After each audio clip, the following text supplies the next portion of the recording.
音上菩薩は音楽を奏でて仏をたたえ、浄土を美しく飾る役割を担う菩薩です。阿弥陀経に記された極楽浄土の絶え間ない名曲は彼らによって演奏されています。その役割は言葉では理解が難しい仏法を妙音によって人々の心に直接届け、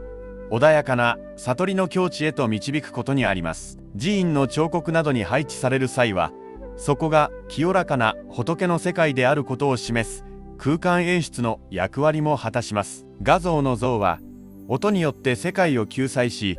場を清める慈悲の心を形にしたものです。横笛を吹く優美な立ち姿からは、静寂の中に響く聖なる旋律が伝わってくるようです。